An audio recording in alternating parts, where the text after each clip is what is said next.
지금껏 수많은 전만이들이 거듭 요청해주신 주제가 있습니다. 바로 삼국시대 이야기죠. 그러나 조선사에 비해 고대사는 사료가 정말 쥐똥만큼 남아있다 보니 섣불리 시도하지 못했는데요. 한 줌도 안 되는 사료 부스러기를 열심히 긁어 모아 만든 오늘의 교양만두, 신라시대 화랑들의 이야기입니다. 현재 대만 국립고궁박물원에서 소장 중인 이 그림, 양나라의 조공을 온 24개국의 외국인 사절을 그린 당염립 본왕회도입니다. 그림에는 각기 다른 옷차림과 생김새를 한 사신들이 많이 등장하는데요. 유독 돋보이는 한 사람이 있습니다. 길게 늘어뜨린 머리카락, 수염 없이 매끈한 얼굴, 오똑한 코를 가진 미모의 남성, 바로 신라의 사신이죠. 젊은 나이에 화랑이 아닐까 추측되는 인물인데요. 꽃화, 산에 랑자를 써서 이름부터가 꽃처럼 예쁜 남자라는 뜻인 화랑은 진흥왕 27년에 처음 생겼습니다. 사실 그 이전에도 원화라고 불리는 유사한 제도가 있었습니다. 미모의 여성을 리더로 선발하고 이들을 따르는 수백 명의 낭도들을 모아놓은 제도인데요. 문제는 이 원화 프로젝트가 1기에서 완전히 폭망해버립니다. 원화의 초대 멤버는 2명, 남모 그리고 준정이라는 이름의 여성이었죠. 그런데 남모를 질투한 준정이 남모에게 술을 먹인 후 죽여버리는 대참사가 일어납니다. 준정도 곧 사형을 받아 죽게 됐죠. 폭망한 프로젝트를 심폐소생하기 위해 고민하던 진흥왕은 이번에는 남자 아이돌을 뽑기로 합니다. 그게 바로 화랑이죠. 화랑의 선발 기준은 아주 명확했습니다. 1. 신라의 귀족 자제들 중에서 2. 얼굴이 아름다운 자를 뽑아서 3.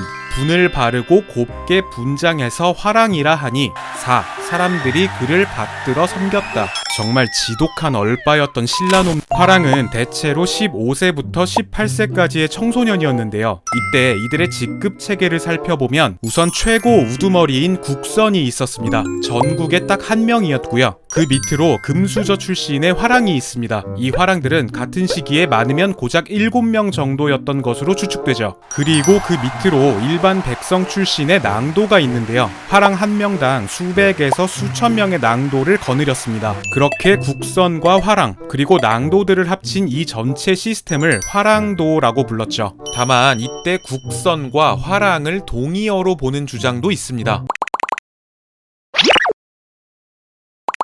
어리고 존잘인 사람들만 화랑시킨 거는 알겠고, 그러면 이 존잘 남자애들은 대체 모여서 뭘 했을까요? 한국을 빛낸 100명의 위인들이라는 유명한 노래를 보면 황산벌 전투에서 전사한 16살짜리 화랑 김관창군이 등장합니다. 그렇다 보니 화랑을 일종의 군인으로 알고 계시는 분들이 많은데요. 사실 화랑도는 인재를 선별하기 위해 만들어진 제도입니다. 보통 화랑과 낭도 무리들은 다 같이 모여서 공부나 수련을 했죠. 노래와 음악을 즐기거나 시를 지으면서 놀기도 하고요. 산 좋고 물 좋은 곳으로 국토 대장정을 떠나서 애국심을 수혈받기도 했습니다. 그리고 조정에서는 이런 화랑들의 단체 활동을 모니터링해서 인성에 문제 있는 놈들은 거르고 조별과제 빌런 놈들도 걸러서 똑똑하고 일 잘하고 리더십 있는 친구들을 선별해서 관리로 등용했죠. 물론 나라가 망할 수도 있는 위기가 오면 소년병으로 참전하기도 했지만 주 업무는 아니었습니다. 울산광역시 울주군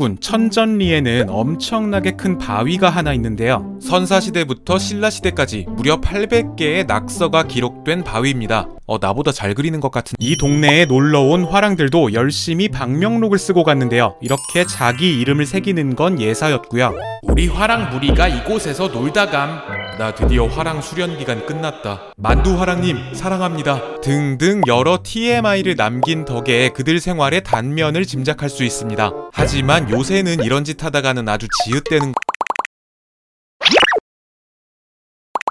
지금으로부터 약 30년 전 대한민국을 뒤집어 놓은 소식이 하나 있었는데요. 1300년 전 신라시대에 쓰여진 화랑세기라는 책을 똑같이 베낀 필사본이 발견되었다는 소식이었죠. 책을 기록한 사람은 남당 박창화, 일본 왕실 도서관에서 10년 가까이 근무하면서 일제가 약탈해간 고서들을 몰래 옮겨 적었다고 하는데요. 그의 사후에 유족들이 보관하고 있다가 뒤늦게 공개한 거였죠. 이 필사본에는 역대 화랑 우두머리 32명 인명의 인생사가 구구절절 디테일하게 기록돼 있는데요. 화랑새기 원본은 고려 말쯤 소실되어 그런 책이 존재했었다 정도로만 알고 있던 상황. 만약 필사본이 찐이라면 말라 비틀어진 고대사 연구의 빛과 소금이 될 수 있었습니다. 게다가 온갖 자극에 쩔여진 21세기 한국인 만두도 경악할 정도로 검열 삭제 내용도 많아서 이 책의 내용이 모두 찐이라면 교과서를 갈아엎어야 했죠. 그러나 결론부터 얘기하자면 주류학계에서는 이 필사본 화랑새기를 위서, 즉 짭이라고 보고 있습니다. 신라시대 당시에 사용하지 않았던 용어가 등장한다거나 고고학적 발굴로 밝혀진 사실과 책의 내용이 다르다는 점 등 갈수록 더 위작의 무게가 쏠리고 있는 상황이죠. 다만 설령 위작이라고 해도 이 책을 완전히 무시할 수는 없습니다. 나관중의 삼국지 연의가 정사 삼국지를 바탕으로 쓴 소설인 것처럼 화랑새기 필사본 또한 정사 역사서를 바탕으로 쓴 소설이라고 생각한다면 박창환은 미친 천재 소설가라고 봐야 한다는 건데요. 후대 학자들이 이 책이 찐이냐 아니냐를 놓고 수십 년을 싸우게 만들 정도로 책 속에 등장하는 각종 신라의 세계관 설정, 화랑 캐릭터들을 정교하게 창작해냈기 때문이죠. 예를 들어 우리가 잘 아는 미실 또한 화랑새기에만 등장하는 인물입니다.